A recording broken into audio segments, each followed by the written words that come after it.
At yan ang back-to-back tapatan ni Al at ni Jonar. Grabe naman yan. Alam mo yung boses ni Jonar, Mamang? Oh, ano? Parang naalala ko yung mga 1970s, 1980s. Luma-luma, pero ang Yan sarap yun. pakinggan, di ba? Pero magaling din si Al, ha? Hindi Yes. natin alam sino talagang lalamang sa dalawang yan. Aba. Tanong natin sa Inambalan. Ayan na sila. Mamang and Kuya Kim, alam nyo, ang ganda ng laban today. Kasi yung pyesa nila parehong classic eh. Tapos yung approach ng isa, minodernize niya. Yung isa naman nag-stick sa traditional way of singing a classic piece. So siguro yung napili po namin, we can say na nakadagdag siya sa pagka-classic ng pyesa. Nakadagdag sa pagka-classic. Uy, malaman. Ibig sabihin, pwedeng ginawa niyang bago o ginawa niyang mas maganda pa pero classic pa rin. Ay, maganda. Aba, maganda nga ito. Ito na, maraming salamat sa ating mga inampalan. Kilalanin na natin ang ating kampiyon ngayon.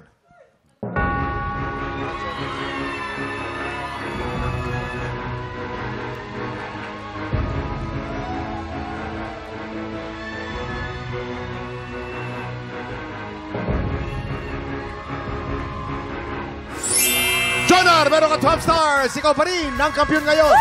Congratulations! Congratulations, Kuya Jonar, dahil dyan meron kang 20,000 pesos!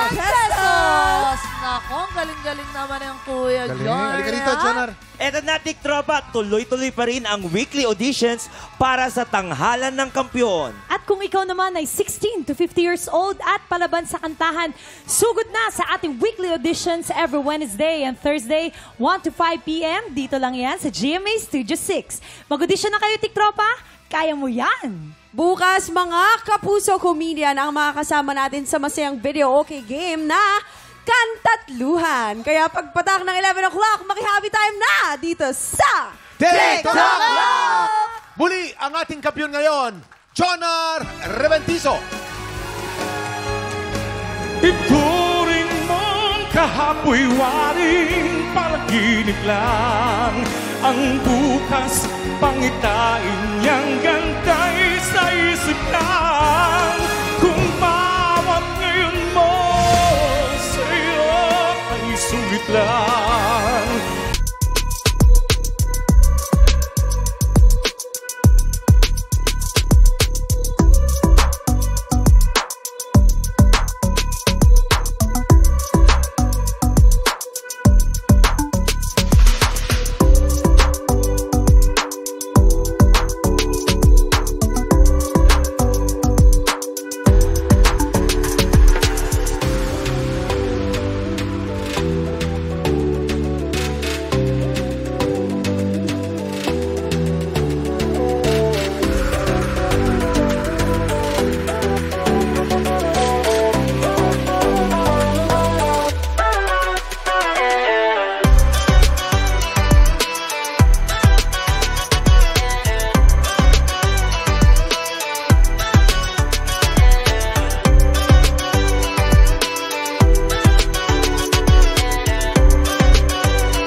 Tiktropa, pinanood mo hanggang sa dulo itong video na ito?